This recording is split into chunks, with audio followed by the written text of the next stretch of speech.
Hi, welcome to Area 47. இன்னைக்கு நம்ம பார்க்க போகிறது probably the first unboxing video of Bamboo Lab H2D. Profile எடுத்து ஒரு வீடியோ காமிச்சார். அந்த நபர் 3D printing சர்வீசஸ்லாம் பண்ணிகிட்டு இருக்காரு. ஆல்மோஸ்ட் இதோட ப்ரைஸ் பார்த்தீங்கன்னா 2.6 lakhs. இது ரொம்ப நேரமாக ரெஃப்ரெஷிங்லேயே இருக்குது.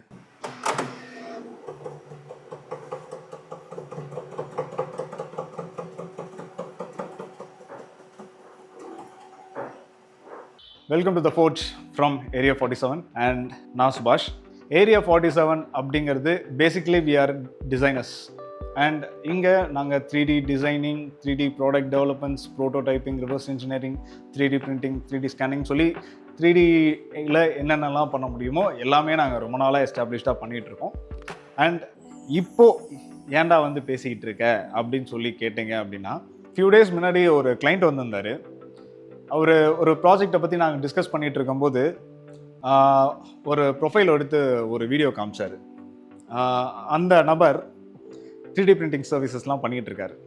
ஸோ யூஸ்வலாக எங்களுக்கு நிறைய கால்ஸ் வரும், சம்மந்தமே இல்லாமல் கால்ஸ் வரும். ஏன்னா நாங்கள் பண்ணிக்கிட்டு இருக்க 3D வேலைகள் கம்ப்ளீட்டாக வேறு, இன்ஜினியரிங் டிசைனிங் சொல்லி கம்ப்ளீட்டாக வேறு மாதிரி போயிட்டுருக்கோம். எங்களுக்கு வர கால்ஸ் ஃபோன் பண்ணிட்டு கீச்செயின் பண்ணித்தாங்க, கிஃப்ட்டு பண்ணித்தாங்க, பாக்ஸ் பண்ணித்தாங்க, மொபைல் ஸ்டாண்டு பண்ணித்தாங்க, இப்படிலாம் சொல்லிட்டு இருந்தாங்க. எங்கேருந்துயா இவங்களுக்குலாம் இந்த மாதிரி ஐடியா கிடைக்குது, எங்கே பார்த்து இன்ஃப்ளூயன்ஸ் ஆகிருக்காங்க அப்படின்னு சொல்லி ஃபியூ டேஸ் முன்னாடி எங்கள் கிளைண்ட் ஆட்டோமொபைல் செக்டார்லேருந்து ஒரு ப்ராஜெக்ட் டிஸ்கஷனுக்காக வந்திருந்தார். அதை டிஸ்கஸ் பண்ணிகிட்டு இருக்கும்போது ஒரு இன்ஃப்ளூயன்சரோட வீடியோ ஒன்று காட்டினார். இந்த மாதிரி ஏன் வந்து நீங்கள் வந்து வீடியோஸ் போட மாட்டீங்க அப்படின்னு. ஸோ அப்போ தான் எனக்கு வந்து புரியுது அந்த நபர் எப்படி பீப்புளை வந்து, அதாவது எங்களுக்கு சம்மந்தமே இல்லாமல் கால்ஸ் வந்துச்சு பார்த்தீங்களா, அதெல்லாம் எப்படி வந்து இன்ஃப்ளூயன்ஸ் பண்ணி வச்சுருக்காங்கன்னு அப்போ தான் புரியுது. அதாவது அவர் போட்டிருக்க வீடியோவில் தலை இருக்குது, வால் இருக்குது, நடுவில் பாடி இல்லை. அதாவது 3D பிரிண்டிங்கில் எங்கே ஆரம்பிக்கிறோமோ அதையும் முடிக்கிற ப்ராடக்டை மட்டும் காட்டிட்டா நடுவில் இருக்க விஷயம் எதுவுமே தெரியலன்னா அதுதான் பேஸே. ஒருத்தங்களுக்கு ஒரு விஷயம் தெரிய வைக்கணும், ஒருத்தங்களுக்கு காட்டணும்னா அதுதான் காட்டணும். ஸோ நாங்கள் அதுக்கப்புறம் நிறைய வீடியோஸ் அந்த பர்டிகுலர் பர்சன் அண்ட் அதர்ஸ் நாங்கள் எல்லாம் ஜென்ரலாக சர்ச் பண்ணும்போது ஒரு எஃபெக்டிவான நாலேஜபிள் வீடியோஸ் எதுவுமே வந்து வித்தின் இந்தியா நாங்கள் வந்து ஐடென்டிஃபை பண்ண முடியலை. பெருசாக இருக்குது, பேசிக்ஸாக இருக்குது, பட் டீட்டெயில்டாக யாருமே பண்ணாத மாதிரி இருந்தது. ஸோ அதுக்கப்புறம் எங்கள் டீம் வந்து அதை எங்கள்கிட்ட இன்சிஸ்ட் பண்ண ஆரம்பிச்சிட்டாங்க. கண்டிப்பாக இதை பற்றி நம்ம வந்து ரொம்ப நாள் பேசிகிட்டு இருக்கோம், நீங்கள் தள்ளி போட்டு போயிட்டுருக்கீங்க, but we have to do it now அப்படின்னு சொல்லி என்னை ஃபுல்லாக ஃபோர்ஸ் பண்ணிட்டாங்க. ஸோ அதுதான் இங்கே என்ன நான் பேசிக்கிட்டு இருக்கிறதுக்கு முதல் காரணம். சரி, ஏன்டா இதை வந்து இப்படி பேசிகிட்டு இருக்க, இதனால் எங்களுக்கு என்ன யூஸ் இருக்குது அப்படின்னு நீங்கள் கேட்கலாம். இன்றைக்கி இது யூஸ் இல்லைனாலும் இப்போ வளர்ந்து வந்துகிட்டு இருக்க டெக்னாலஜி அண்ட் ஒரு இன்ஜினியரிங் சொசைட்டியில் ஃப்யூச்சர் 3D இல்லாமல் கிடையாது. எப்படி வந்து ஏஐ வந்து ஒரு சர்டைன் டெவலப்மெண்ட்டை நோக்கி போயிட்டுருக்கோ, அதே மாதிரி 3Dங்கிறது ஒரு விஷயத்தை, இல்லாத ஒரு விஷயத்தை நீங்கள் விஷுவலைஸ் பண்ணி பார்க்க முடியும். அது எப்படி இருக்க போகுது அப்படிங்கிறத அதை நீங்கள் டெவலப் பண்ண முடியும். ஸோ இந்த விஷயம் இன்னைக்கு உங்களுக்கு யூஸ் ஆகலைனாலும் அது விதையாக இன்றைக்கி நாங்கள் விதைக்கிறோம். ஃப்யூச்சரில் இந்த வீடியோ யார் பார்த்தாலும் சரி, எங்களோட சேனல் அண்ட் வீடியோஸ் அவங்களுக்கு மூளைக்கு தீனி போடுற மாதிரி இருக்கும். அன்னைக்கு நாங்கள் வந்து ப்ரௌடாக நினச்சிப்போம். ஸோ நம்ம இது ரொம்ப நாளாக இந்த ஃபீல்டில் ஒர்க் பண்ணிகிட்டு இருக்கனால நம்மகிட்ட இருக்க மிஷின்ஸ் ஒவ்வொரு ஃபீல்டு, ஒவ்வொரு ரெக்குயர்மெண்ட்டுக்கு விதவிதமாக வேறு மிஷின்ஸ் இருக்குது. ஸோ அன்கமிங் ஃப்யூச்சர் வீடியோஸில் நம்ம அந்த விஷயங்கள் எல்லாமே ஒன்றொன்னா நம்ம வந்து எது என்னென்ன வேலை பண்ணுதுங்கிறத எல்லாமே டீட்டெயில்டாக பார்ப்போம். அண்ட் இவன் ஏன் இங்கே நின்றுட்டு இருக்காங்கிறதுக்கு ஒரு கதை இருக்குது. ஸோ வீடியோ போடலான்னு முடிவு பண்ணியாச்சு. ஸோ நாங்கள் எப்படி எங்கே ஸ்டார்ட் பண்ணுறது இந்த வீடியோஸ் இது அப்படின்லாம் யோசிச்சுக்கிட்டு இருக்கும்போது நாங்கள் யூஸ்வலாக வந்து இப்போ நாங்கள் இருக்க மிஷின்ஸ் எல்லாமே அப் டு டேட்டாக வச்சுப்போம். ஏன்னா மார்க்கெட்டில் வந்து நீங்கள் எந்தளவுக்கு அப் டு டேட்டாக இருக்கீங்களோ அந்தளவுக்கு உங்களோட நாலேஜ் அண்ட் உங்கள் அந்த யூட்டிலைஸ் பண்ணுற அந்த ஃபீல்டை யூட்டிலைஸ் பண்ணுறதுக்கு உண்டான ஆப்பர்ச்சுனிட்டிஸ் உங்களுக்கு நிறையா கிடைக்கும். ஸோ அப்படி புதுசாக லான்ச் ஆன மிஷின் இது Bamboo Labோட H2D machine. And this is a most expensive consumer grade 3D printer, FDM 3D printer and also most advanced. So இந்த மிஷினை பர்ச்சேஸ் பண்ணும்போது எப்படி நம்ம அன்பாக்ஸ் பண்ணுவோம்ல, ஸோ அப்படி நம்ம அன்பாக்ஸ் வீடியோ பண்ணலான்னு பார்த்தோம்.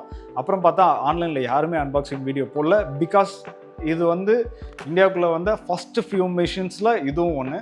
ஸோ ப்ராபப்ளி இந்தியாவில் ஃபஸ்ட் அன்பாக்சிங் வீடியோ இல்லை செகண்ட் அன்பாக்சிங் வீடியோ இல்லை ஃபஸ்ட்டு செகண்டு ரெண்டுமே நம்ம தான், ஆனால் ஒன்று தான். அது என்னங்கிறத சொல்கிறேன். ஸோ அதை இந்த வீடியோ வந்து அன்பாக்சிங் வீடியோவாக போடலான்னு நாங்கள் முடிவு பண்ணிட்டோம். ஸோ அதை தான் நீங்கள் இப்போ பார்க்க போகிறீங்க. Hi, welcome to area 47. இன்னைக்கு நம்ம பார்க்க போகிறது probably the first unboxing video of Bambu Lab H2D. And இது ஒரு எக்ஸ்பென்சிவான பிரிண்டர். ஆல்மோஸ்ட் இதோட ப்ரைஸ் பார்த்தீங்கன்னா 2.6 lakhs for H2D combo. And இதில் லேசர் வேரியன்ட் போகிறதுக்கு எங்களுக்கு ஐடியா இல்லை, ஏன்னா already we have a laser engraver and partial cutter.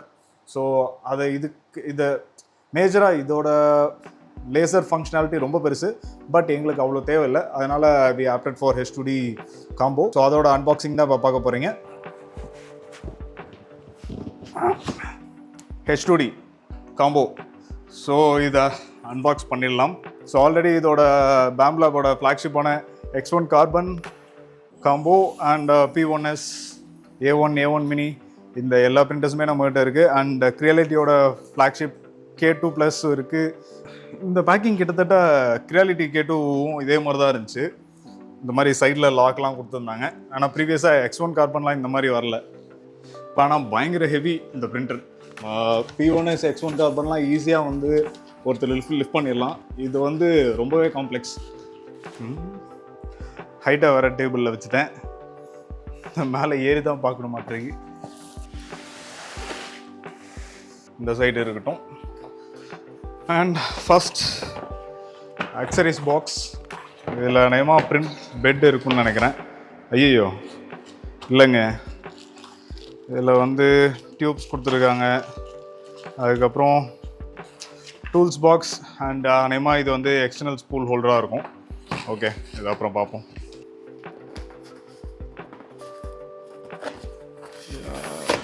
நான் சேஃபாக தான் பேக் பண்ணியிருக்காங்க. ஆனால் எப்பயுமே பேம்புவோட பேக்கிங் பயங்கரமாக இருக்கும். இந்த சென்ஸ் ரொம்ப சிம்பிளாக இருக்கும், ஈஸி டு ஹேண்டில்.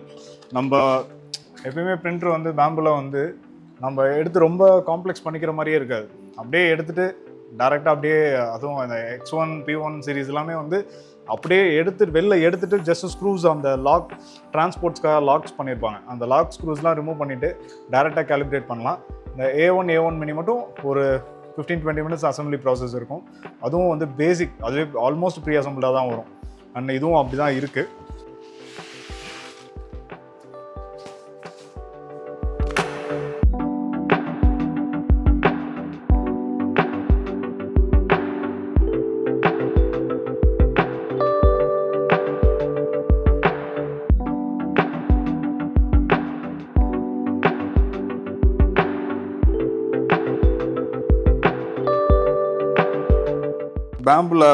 பேம்பு ஹேண்டின்னு சொல்லி இந்த Bambu Labோட அப்ளிகேஷன் வரும். அதில் கனெக்ட் பண்ண சொல்லியிருக்காங்க. Okay, scan QR code, please scan QR code on printer screen.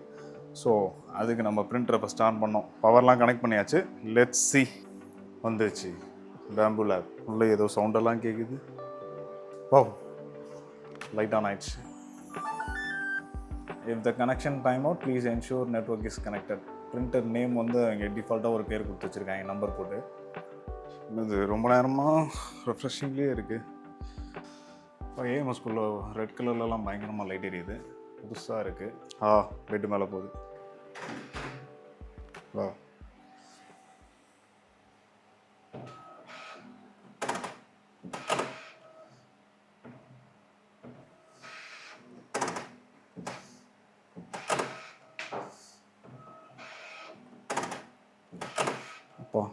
Bed பயங்கரமாக போயிட்டு வருது.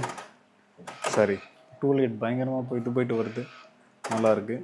டேய், உள்ள என்னடா அது போய் வருது? ஏதோ ப்ராப்ளம் ஐடென்டிஃபை பண்ணியிருக்கு. ஆக்சுவலாக இது என்ன பிரச்சனை இருந்துச்சுன்னா, அந்த ராடு வந்து கரெக்டாக இல்லை, க்ராஸாக இருந்துச்சு. மேபி அதனால் பிரச்சனையா? ஓகே, அது இப்போ கரெக்டாக செட் ஆகிடுச்சு. ரீகாலிப்ரேட் கொடுத்து பார்ப்போம்.